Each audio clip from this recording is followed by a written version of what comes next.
আজকে প্রথমেই একটি কথা আমি বলতে চাই, আমরা যারা প্রভুর চরণে আসি তাদের একটা ডিসিপ্লিনের মধ্যে থাকতে হয়।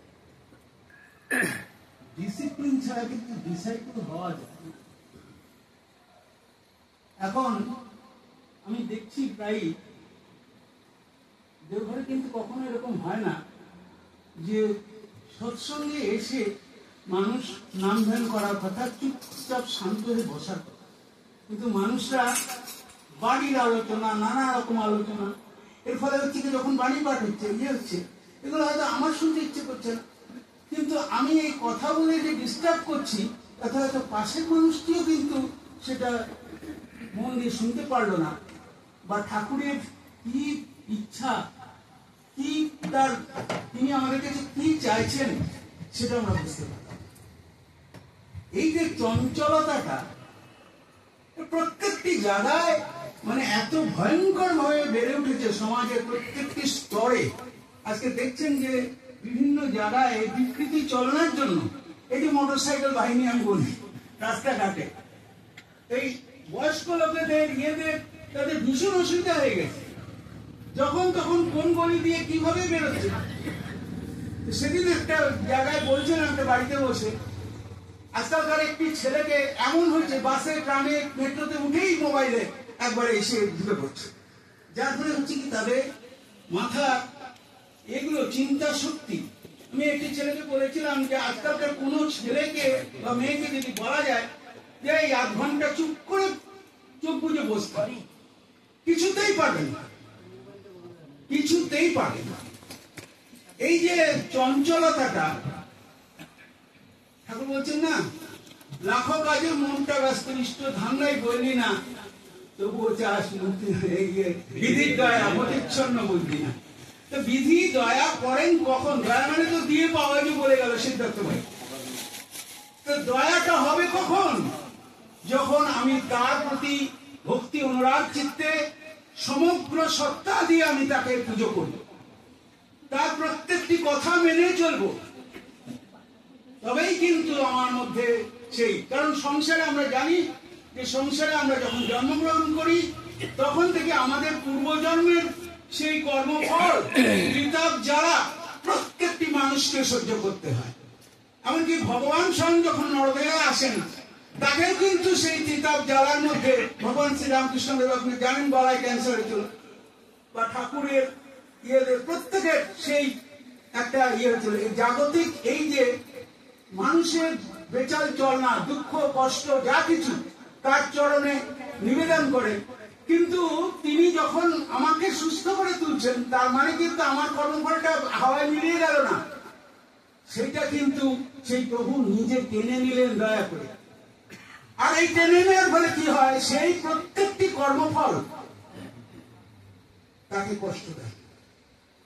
সেই জন্য আমি বলি যে আমাদের যে কষ্ট, জ্বালা, যন্ত্রণা, কখনোই সেই অনেকে বলে ঠাকুর ভাই যাচ্ছি আশীর্বাদ আনতে, এই আশীর্বাদ মানে কি রে? আশীর্বাদ কথা হচ্ছে অনুশাসনবাদ। আমি নিজেকে নিজে মুক্ত করতে পারি কর্মফল থেকে। কিসের বলে জানেন? ঠাকুর বলছেন সর্বপ্রথম আমাদের দুর্বলতার বিরুদ্ধে যুদ্ধটা কি? আমার প্রবৃত্তির শাসিত যে মন, প্রবৃত্তি চালিত যে মন, সেই মনটাকে নিয়ন্ত্রিত করা, ডিসিপ্লিনের মধ্যে বেঁধে রাখা। যেমন ওই যে সিদ্ধার্থ ভাই বলে গেল যে আজকে যদি সূর্যের কক্ষচ্যুত হয়ে পৃথিবীটা চলে যায় তাহলে ধ্বংস অনিবার্য। আজকে কিন্তু সেই হয়েছে, ওজন লেয়ার ফুটো হয়ে গেছে। বিজ্ঞানীরা বারবার বলছেন পরিবেশ বিজ্ঞান, এত ভয়ঙ্কর ভাবে আমরা অরণ্য সম্পদ ধ্বংস করেছি। আজকে কিন্তু তারই আফটার এফেক্ট আমরা দেখছি প্রতি মুহূর্তে, বন্যা, খরা। ঠাকুর কিন্তু 100 বছর আগে এগুলো বলে গেছে যে মানুষের সবচেয়ে বড় সংকট ঘনিয়ে আসবে, মানুষের সভ্যতার সবচেয়ে বড় সংকট ঘনিয়ে আসবে মানুষের নৈতিক মূল্যবোধের অবক্ষয়ের ফলে যে সংকট, তার ফলে এই পৃথিবী ধ্বংসলীলায় আমি নরবিন্দের হোলি খেলা দেখতে পাচ্ছি, রক্ত নদীর ধারা বইবে দেখতে পাচ্ছি। কেন বলেছিলেন এই কথা? আজকে দেখুন তাকিয়ে চারিদিকে, পৃথিবীর চারিদিকে রাশিয়া ইউক্রেন কবে থেকে যুদ্ধ চলছে, কত মানুষ বিনষ্ট হয়ে গেল। ইসরায়েলের সেই গাজা স্ট্রিপে 50,000 লোক দেখে চোখ দিয়ে জল পড়ছে, কিন্তু করার কিছু থাকছে না। বাংলাদেশে এইরকম অবস্থা। ওরা মনে করছে যে ধর্ম পালনটা বোধহয়, আরে বাবা আমি একজনকে বলেছিলাম ইসলাম মানে কি রে? ইসলাম মানে হচ্ছে শান্তি। তা তোরা যদি সেই প্রভুকেই মেনে চলিস তাহলে কেন এই বিকৃত চলনা? এই বিকৃত চলনার মধ্যে দিয়ে কি হচ্ছে যে আজকে আমরা কেউ কাউকে বলে গেল না সিদ্ধার্থ ভাই, কেউ কাউকে শিক্ষা করতে পারছি না, নিজেদের স্ব ক্ষেত্রে গণ্ডির মধ্যে আবদ্ধ করে রেখেছে। আমি হিন্দু, হিন্দু কথাটার অর্থই তো মানুষ বোঝে না। হিন্দু মানে হিন্দুকুশ পর্বতমালার ওপারের যারা বাসিন্দা তাদেরকে, ইন ব্রড স্পেকট্রাম আমরা সমস্ত ভারতবর্ষে আমরা সবাই হিন্দু।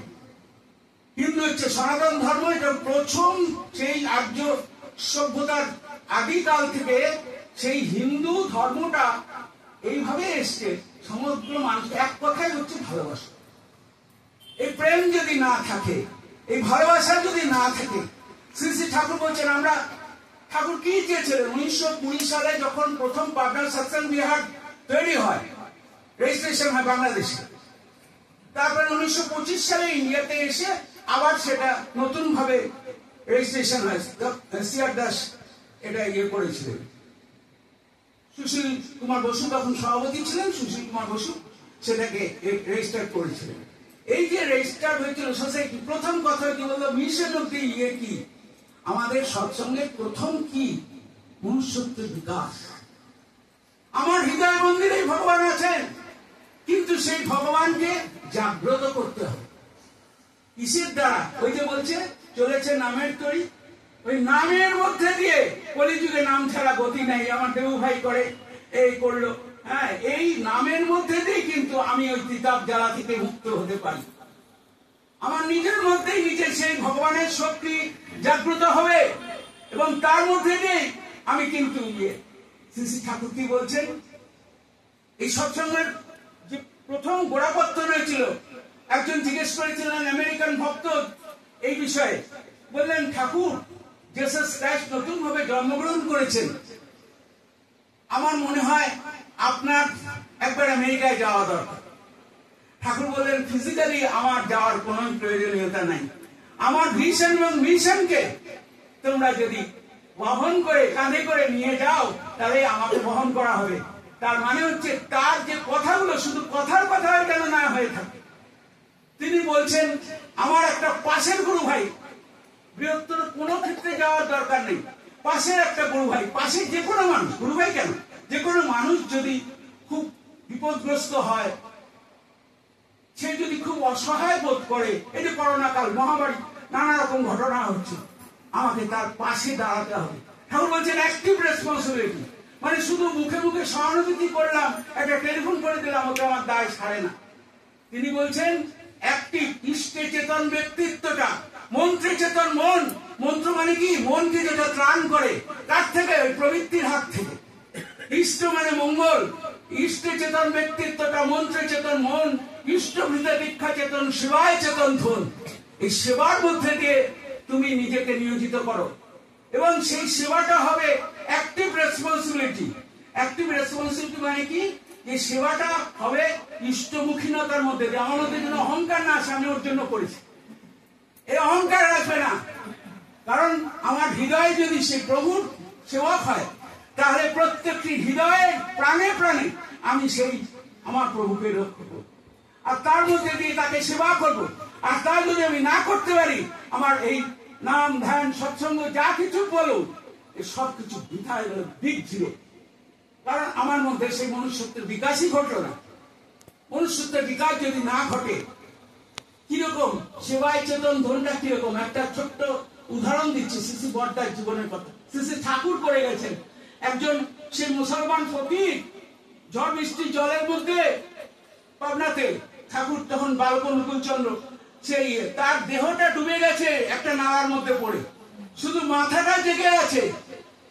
বালক অনুকূল চন্দ্র এলেন, এসে দেখলেন এই অবস্থা, সেই বলটি অস্ফুট স্বরে কানের কাছে নিয়ে দেখছে যে অস্ফুট, আল্লাহ আমাকে রক্ষা করো। সেই মানুষটি বলছে, বালক অনুকূল চন্দ্র বললেন, বাবা তোমার ভয় নেই, আমি এসে গেছি, আমি তোমাকে রক্ষা করবো, আমি তোমাকে বাঁচাবো। সেই তাকে তুলে এনে সামনের একটা বাড়ির দাওয়াতে রাখলেন, সমস্ত একটা কাপড় চেয়ে নিয়ে, শুকনো কাপড় চেয়ে নিয়ে তার সমস্ত গায়ে নিজে হাতে মুছিয়ে দিলেন, দিয়ে আগেকার দিনে সেই কড়াই আপনারা দেখেছেন কাঠকলাই দিয়ে সেই গরম করা হতো, সেরকম একটা কড়াই নিয়ে এসে সেই কাঠকলা গরম ইয়ে করে সেটা তাকে করা হলো, তারপরে সেক তাপ দেওয়া হলো, দিয়ে তারপরে ওই ব্যক্তিকে এক গ্লাস দুধ চেয়ে নিয়েছে, তাকে সুস্থ করে তুললেন। সিসি পর্দার আর একটা ঘটনা বলি, একটি মানুষ দেওঘরে সবাই দেখছে নালার মধ্যে পড়ে আছে, অত্যন্ত ময়লা, অত্যন্ত দিন দরিদ্র মানুষ, তাকে রক্ষা করা কেউ নেই।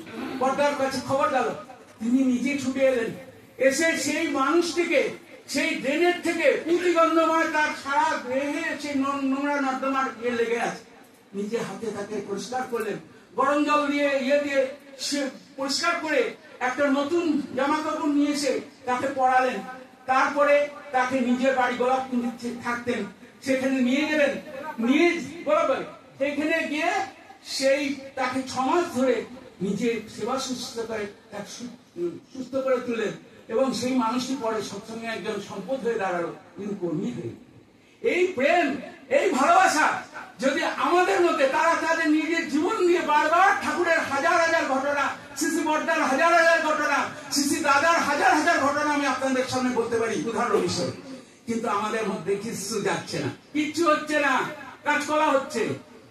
এই সমস্ত বৃথা হয়ে যাবে যদি আমি সেই মনুষ্যত্বের বিকাশ না ঘটে। তাই জন্য ঠাকুর বলছেন, ভজন প্রভযুক্ত যেজন সেবাচর্য অনুরাগে মূর্ত প্রতীক তার হৃদয়ে ভগবান তো নিত্য জাগে। জয় গুরু, বন্দে পুরুষোত্তম।